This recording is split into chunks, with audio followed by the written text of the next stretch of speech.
Hi guys, ngayon guys gagawa ko ng sausawan. Ito guys yung aking lagayan. Yung pang sausawan lang namin dito sa bahay. Ayan. Ito yung guys ang aking mga ingredients. Ilalagay ako itong sili, bawang, yung ating sibuyas, tapos ito yung asukal, tapos patis, asin, tapos magdadagdag ako guys ng ano to, kayin, lalagyan ko na siya ng konti, ng ating rock na paminta, yung pino. Ayan guys. Para siya guys, maglalagay na tayo ng sibuyas. Itong sibuyas ko guys, isa't kalahating malaki. Hindi ko siya uubusin kasi gagawa ko dun sa maliit na bote yung hindi naman siya matamis. Tapos yung ating bawang. Tapos yung ating sili. Pinagtatanggal ko na yung pinakatangkay niya mga guys. Yung sili kasi na guys na ganito, hindi naman siya ganun kaanghang. Yan siya guys. Tapos, lalagay na natin yung ating rock na paminta. Ayan. Tapos ang ating asin at asukal. At ang ating half cup lang ito mga guys na patis. Ayan. Tapos, lagyan natin sa guys ng mamaya na natin lagyan ito ang ating kayin. Tapos ito pala guys, 4 na cups itong ating suka. So guys, i-blender ko muna siya para uminig ang ating mga sangkap sa sausawan.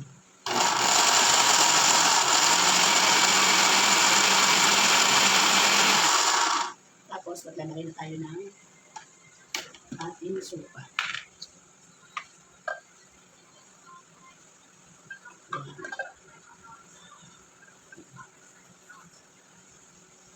Dalawang cups naman ito guys, ilagay natin.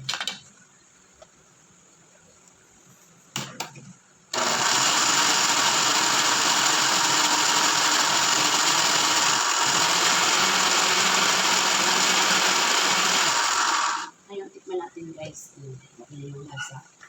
Pag medyo dagdagan na lang natin ang suka. Ito guys, tikman ko yung ating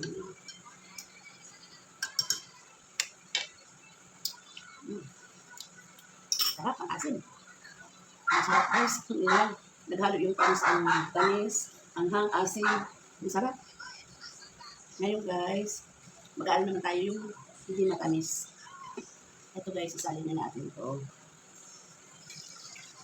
Sinama ko na lang guys yung pinakaano niya.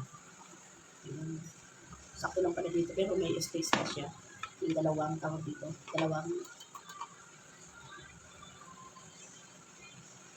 Hindi na ako guys nagbagay ng tawag dito yung kayin para sa kulay. Okay sa akin yung kulay niya. Ang ano lang namin guys, yung sausawan lang namin. Ito yung dati kong nilalagyan ng suka guys. Sa 2 cups pala guys na suka, half cup lang na asukal pag gusto mo yung tamis anghang. Ang sarap guys. Tapos, dalawa naman tayo ng hindi matamis. Ito naman guys yung ating pangalawa.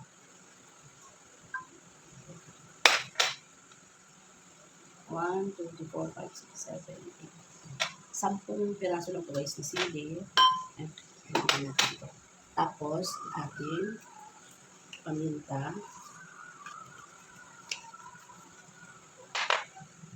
Ito pala guys, half cup yung ating patis. Tapos, naglalagay tayo ng asin. Tapos, ang ating suka.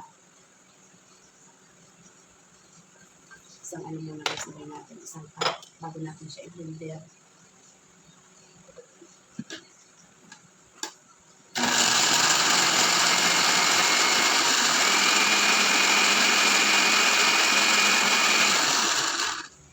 Tapos, lagyan natin ito guys.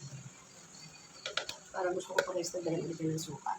Ito pala guys, kasi sobrang dami naman yung kanyang regalo. Gusto kong dagdagan siya ng asukal ng suka. 1 cup ito guys na nilagay ko. Pero hindi pa siya puno. Kasi gagawin ko na lang guys. Isishake ko na lang siya. Ayan. Ayan siya guys. Ganda ng kulay niya. Tapos ito, magdadagdag ulit ako nito guys. Ito. Tignan ko guys ng 1 cup na suka.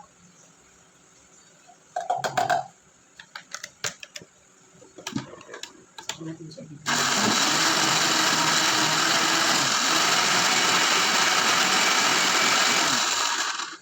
Tikman na natin guys ang ating. Ito yung walang tamis. Sarap. Ano siya, tawag dito? Yung walang tamis-anghang to, yung suka lang siya. Pero yung anghang niya, tama lang siya guys. Ang sarap. Sarap sausawan sa pritong isda. Pritong pork chop, yung mga ganun. Tapos dito na siya guys sa maligat na ating bote. Yung dati ko naman ito guys sa lagayan ng toyo, ayan yung gasang ko siya.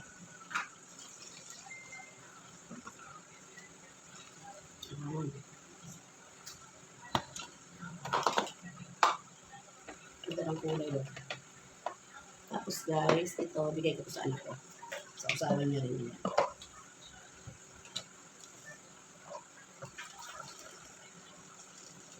Sakto lang yung ano.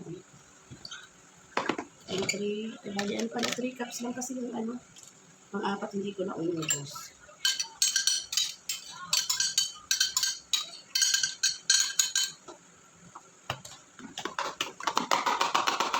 Ayan. Ano siya guys. Ganda ng kulay. Na guys yung ating tamis anghang, asim. Ito yung guys. Ito yung maanghang at maasim lang siya guys. Ito bigay ko sa anak ko itong isa. Ayan, ayan guys. Tapos ito, hatiyan ko siya pag meron siyang lagayan. Kasi ang dami naman ito.